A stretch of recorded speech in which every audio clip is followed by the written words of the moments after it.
Friend, তোমরা সবাই কেমন আছো? আশা করি ভালো আছো। তো চলে আসলাম রান্নার রেসিপি নিয়ে। তো এই যে এখন জল বসাই দিচ্ছি, এখন ভাত বসাই দেব। তো আজকে আমি করব ডিম পনির। তো এখানে দেখো 3টা আমি ডিম নিয়েছি আর 3টা আলু নিয়েছি। তো এগুলো দিয়ে আজকে আমি ডিম পনির করব। তো কিভাবে বানাই, তো পুরো ভিডিওটা দেখতে থাকো। এখানে দেখো 3টা ডিম আমি ভাঙিয়ে নিচ্ছি। তো এখানে এখন দিয়ে দেব একটু আদা জিরা বাটা, একটু পেঁয়াজ কুচি আর 2টা লঙ্কা কুচি,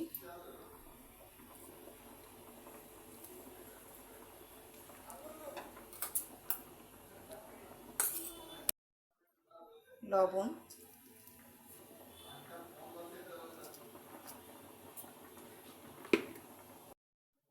তো এখন আমি সবগুলো উপকরণ মিশিয়ে নেব। তো ডিমটা দেখো সেদ্ধ করা হয়ে গেছে। এখন আমি এটাকে পিস পিস করে কাটিয়ে নেব।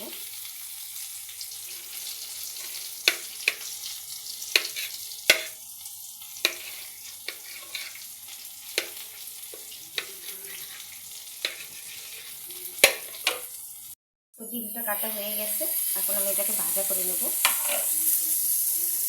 কড়াইতে আমি তেল দিয়ে দিয়েছি, ওখানে দেবো একটু গোটা জিরা, 2টা শুকনো লঙ্কা,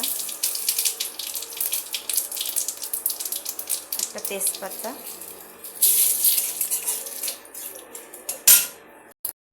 আর দিয়ে দিব এলাচ আর একটা ডালচিনি।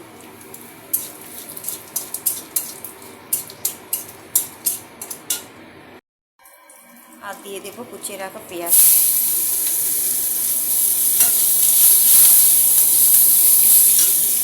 তো এখন আমি দিয়ে দেবো আদা রসুন বাটা, পেঁয়াজ বাটা, এটা দিয়ে ভালো করে ভাজিয়ে নেব। তো মশলার সঙ্গে আমি আলুটা দিয়ে ভাজা করে নিতেছি ভালোভাবে।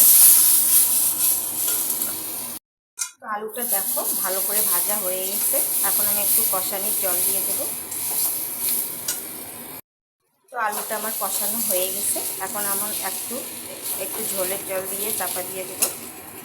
ঝোলটা ফুটিয়ে গেছে দেখো। এখন আমি এই যে ডিমের পনির আর পটলটা দিয়ে দেবো।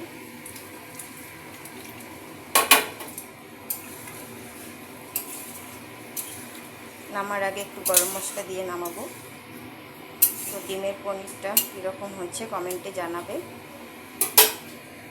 এখন একটু চাপা দিয়ে দেবো। তো গরম মশলা দিয়ে নামিয়ে নিয়েছি, কীরকম হয়েছে কমেন্টে জানাবে। টাটা।